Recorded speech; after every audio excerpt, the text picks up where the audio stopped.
Arantzazuraino etorri gara gaur izan be Arantzazuk laizter biziko dau bere egun handixa irailan behatzixa Arantzazuko amaren eguna. Aurtengoa baina, are berezixagoa izango da. Izan be egun horretan beteko die 75 urte, hain ezaguna bezain deigarrixa dan Arantzazuko basilikian lehenengo arrixa jarri bella.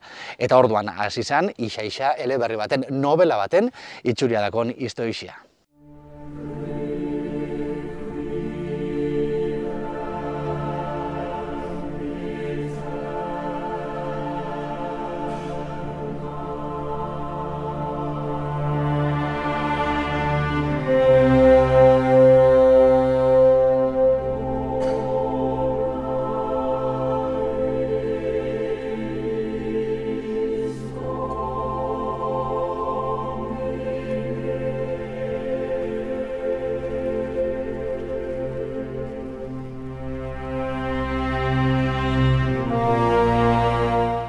Juan Miguel Dorronsorokin gauz, bera da Arantzazuko guardianoa, eta bera izango da, datozen minututan aipatu berri duten novela edo eleberri hori argitzen lagunduko dozkun pertsona. Juan Miguel, kaixo, eta eskerrik asko, gaur honetan geu hartziarren. Ez horregatik, ongi etorri. Askorik ostein goxako ez da, imaginaikia Arantzazu, bestera bateko ez da, basilika hain deigarri izan, basilika barik, baina oindala 75 urte, edo aurretik, zer da hemen euena? Hemen, Eliza horren aurretik beste Eliza bat zegoen. Eliza, 19. mendean egindakoa. Azken zute handiaren ondoren, lehenengo gauza egin zena Eliza zen. Eliza izan zen. Eta hori da honen aurretik egon zen eraikuntza. Eliza bere garaikoa, esan edu, ez da izango zen neoklasiko edo barrokotakorakoa edo, baina tira, 19. mendean egina bai. Eta zergatik erabakitzen da, basilika barrixa ikia? Horre erantzun asko daude. Asmoa lehenagokoa zen, 20. mendearen hasiera xamarrean, 1928an, izan zen beste ahalegin bat Eliza haunditzekoa. Pablo Ruiz de Gamis izan zen hori ozeratu zuena, ordaindu nahi izan zuena, eta orduan lehengo Elizari bere burualdetik luzapen bat egin nahi izan zioten. Eta hasi ziren, baina porrota izan zen. Hori da, hor amildegitik ez, barranko aldetik ikusten den esati hori. Hori da, bai. Hor arku batzuk ikusten dira, hori da garai hartan egindakoa.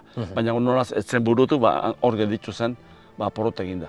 Eta, orain dela 75 urte, porrot horren ondoren, 25 urte ondoren, erabaki zen erabat ez haunditzea baizik eta berria egitea. Zergatik? Hemen jende asko etortzen zen eta Eliza oso kaskarra gertatzen zen. Batek esaten zuen, edo fraileak edo jendea, baina dena batera ez ziala kabitzen. Hasieratik izan zen asmoa hain apurtzailea dan eraikin bat ikia, edo garai hartarako hain apurtzailea zen eraikin bat ikia? Asmoa ez da ze asmoa izango zuten garai hartakoa gertatzen dena, arkitekto ezberdin eskatu zitzaien halako proiektuek, gauzitza bere proiektua aurkeztea ez da. Goratzen honein zenbat izan ziren, baina ez ziren izan dutzen erdi bat bizik eta pixka gehiago. Eta orduan proiektu haien artean erabaki zen hau. Hau esaterakoan, ez zen gertatu, orain ikusten ari garena, zehazki, baizik eta proiektu bat zen, eta bere ezaugarriak bazituen, adibidez kanpokaldeko itxura hau edo antzekoa, ze hasiera batean beste itxura bat izan, beste itxura bat izateko bat zen, baina basikamente horako zer. Maketian antzera da. Hori da, bai. Eta, egia esan, apurtzailea izan zen arkitektura aldetik. Ez estruktura aldetik, ze Eliza berez klasikoa da, gurutze bat da. Baina, kanpokaldetik horako puntadun dorreak eta, kanpotik ez dirudi Eliza baten, ez dauka Eliza baten itxurarik. Baina, apurtzaile xamarra izan zera, bai. Ila 900 eta 50 irailan 9 lehenengo arrixa jartzen da, baina obra erabat bukatuta, 1984an ikusiko dugu, kriptia bukatzen danean. Eta tartean dauz debekuak, dauz sustatzeien eriotzak, dauz arkitektuen arteko liskarrak, artisten aserriak. Honek emoten da, telesail baterako emoten da honek, Bat edo bi. Bat edo bi, ez da? Debekua adibidez, ez da? Zerratik debekua? Hombre, hasieratik, esan duen bezala, nahiko deigarria izan zen eliza egiterakoan, eliza ze itxura hartzen ari zen ikusita, ez da? Bate baino gehiago esaten zuen, honek eliza edo fortaleza badirudi, ez da? Orduan bai, nahiko deigarria izan zen. Garaia egiten egia zen, jendea eta, ez bakarrik jendea. Fraideak, agintariak, eliza partetik eta zibilak ere, ez zauden oso ohituta, gauza berri hauetan ez zauden ohituta. Egia samarra dago, klaro, arkitekto haien anparoan, etorri ziren zera, artistak, Jorge Otiza batez ere hasiera batean, hauek kanponik esiteko ziren, eta korrente berrietan sartuta, eta bar. Eta, karo, baina mundu erlijiosoan olako artea sartzea, bere arazoa zituen. Eta gero beste argazki bat bai dago oso deigarrisa lotuta, Arantzasuko basilikan eraikinekin, eta da zuzen be, apostolak Jorge Oteizan 14 apostolo honek, ez 12, baizik eta 14 apostolo honek, hor errepide bazterrian, botata, urte luzez egon zian hor. Bai, hor garai bat izan zen, gauza asko gertatu ziren batera, ez da. Alde batetik hori, egiten hasi ziren, orain 75 urte lehenengo harria jarri zutenetik, egiten hasi ziren, egiten hasi ziren lehengo eliza erabat botagabe, ze, klaro, hemengo elizkizunak eta garretu zuten. Orduan, kontatzen dutenez, edo idatzita dagoenez, izugarrizko ekilibrioak egiten zituzten, bai langileen artetik, bai fraileen artetik, gauzak batera egiteko, ez da. Eta, hori, ez duk esan dituzuen gauzak, ez da. Bakarra batzuk nervioso jartzen hasita zeuden, eliza bera, eta gero, batez ere, Jorge Otiza zen. Eta bere proiektua apostoluena, proiektuak beste itxura bat zeukan, orain ikusten duguna, baina hor tartean ere bat zeuden beste irudi batzuek, eta bar. Beraz, momentu baten gelditu zen, eliza eginda, erdi eginda edo ia bat eginda, era batez baina tira, gehiena eginda, baina biluzik, bai sarreran eta bai barruan. Barrukoa samarra dago, Lara izenekoa zeukan ze absidea, baina hil egin zela. Gainera. Virginia maite lotan dago zure seme laztana. Se askatxoa dipini oso gora bihotzen dut jo nahi.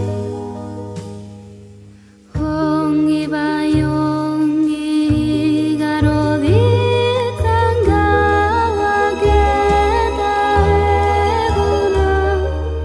Gurutzatu ditugu, txikidak einako burantezko ate atorri. Barruan gaur, gu xamarringo dugu berbe, bederatzi horrena izan da gentia badago hemen. Eta hemen gauz ez da, erretaularen aurrian. Hasteko eta behin, esan behar da, arrixa, egurra, hemen elementu garrantzitsuak diala, erretaula bera be, egurrezkoa dela. Eta material dana hemen ingurukoa dela. Bueno, ez. Ez, orduan ez dugu ondo irakorre. Orduan hor baten batek... Bi gauza daude. Arkitektoek erabaki zuten nolabait esateko mendiko ermita moduko edo mendiko ermitak duten ezaugarriak honek izatea. Horien artean da bertako materialekin egin da egotea. Normalean mendian ez da egiten marmolezko zerbait. Egiten da harrizkoa eta egurrezkoa. Zer gertatzen da? Hemen gauza batzu badirela hemengoak, baina beste batzuk ez. Harria bada hemengoa. Baina egurra, egur batzuk bai. Absidea hori da Afrikako zera, egur bat, ginea. Ginea egurrekin. Haunditasunak harritzen dau jente asko, Arantzasun kasuan izan be, hor ikusten dugu Ama-Birjina, erretaula bera, itzela da, baina ez dau, nolabait esateko ez dau oso kargauta. Ez, hori zen beste ezaugarri bat, jendeari pixka bat, Deskuadratzen zana. Bai. Normalean, erlijioso artea lotuta dago irudien arteari. Beti esaten dut. Gure kultura kristau klasikoak, gizon bat, bizarduna, giltza batzuk egizkuta, San Pedro. Hori esan nahi du. Gizon bat, edo gizaki bat, zera egokin, aingiru bat. Eta horre baldin badauka ezpata beto ez zera, San Miguel. Ez dago dudarik. Hori da arte estilo bat, klasikoa. Baina arte hau ez da horrelakoa. Ez dauka esan nahi zehatz bat. Orduan, hemengok artea, hori 20. mendeko artea da. Eta arte klase hori berria zen zera erlijioso munduan. Erlijio munduan. Eta jendea galditzen zen pixka bat. Ez dago irudirik, ikusten dana ze esan nahi du horrek, ez da ikusten esan nahi zehatzik, arte mota honek ez duela esan nahi zehatz bat. Baina bai laguntzen duela, lagundu dezakela, eta jende asko laguntzen dio, norberak bilaketan dabilen hortara, irekia da. Irekia. Giro bat sortzen du bai. Hau Lucio Muñozek egindakoa da. Eta galdera horrekin duen mentzioten, horrek zer esan nahi du. Eta honek ez du ezer esan nahi. Ez, honek giroa sortzen du.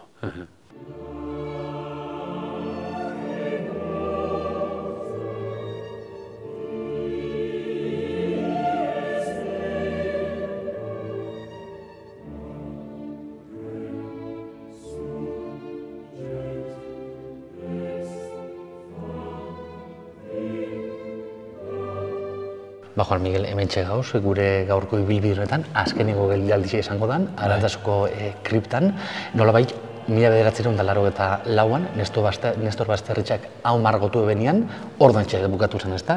Basilikan eraikuntza prozesua. Bai, hau izan zen azkeneko artelana dezagun, ezta? Aurretik izan ziren, Alvarez de Olate, Birateak, gero eta honen aurrekoa, izan zen Xabier Egaña, Ama-Birjinaren kamareinan bueltan dauden pinturak, bai. Hau eman zitzaion Nestor Basterretxeari, berak margoz ezan daula. Berak egin zuen proiektu bat, hasiera batean. Eta nonbait, debeko baliatu zanen, hau ere debeko barruan sartu zen. Hemen izan ziren bere gora berak, fraileekin, nonbait, parrele batzuekin. Hemen margotzen hasi zena, paretan bertan zegoen hasi zen margotzen, eta ez da egit ze motiboak izango ziren, esaten dutenez goiz baten estarita azaldun bentzen. Batek estari egin zuen, eta gero debekua atorri zen da. Orduan, Nestor Basterretxea, hemendik aldera joan zen, osea, kanpora joan zen. Eta honekin aztuta, asaratuta joan zera hemendik. Ez bakarrik Erromako egin, baizik baita frailekin. Eta 1909 da, 80. ez da, 81, 82, ez da inoiz, egin zen horako alegin bat, berberarekin, pixka bat berriro alemanak jarri, eta pixka bat basearrealdi hori joan zen, oztu zen, da, dena den, aliatu zen, akordio batera aliatu zen frailekin. Eta, eman zitzaion, aukera bida, hemen espazio daukazu, zuri eman zitzaizun bere garaian hau margotzea, eta zuretzako. Eta orduan egin zuen, honen ikusten ari garena. Hasieran zan muralak ziren, paretan egindakoak. Hauek ez dira paretan egindakoak. Hauek egin zituen bere tailerrean, eta egin dekarri zituen. Piezak? Zatika, eta moldatu. Eta deigarri hemen da, koloria, bera, ez da? Esan nahi dut, Eliza Basilikan beste elementuak, diarri koloria, neutro xamarrak, hemen ja, Kristo gorrikik hasila, nola baita esan da, koloria nagusi. Hori da, bere garaia hortan, 80. hamarkada hasiera hortan, berak erabiltzi zituen zera, Motiboak edo? Motiboak eta hola, bai. Orduan, hau ez da hasiera bateko proiektua, hau ondoren egindako proiektua da, bere proiektua. Esan dako moduan, honekin musakoen ja, bukaerako puntu hori jarri xakon, ez? Guk aipatu dugun novela horri, ez? Hori da. Basilikan eraikuntzan novela horri. Bai, geroztiken egin dira aldaketa batzuk, baina, bueno, dira oso, zehaztasun txikiko bazta, esan dira alizan bertan dela, baina berez, hola, hau izan zen, azkeneko, artelana bota ezagun, hola, tamainutakoa.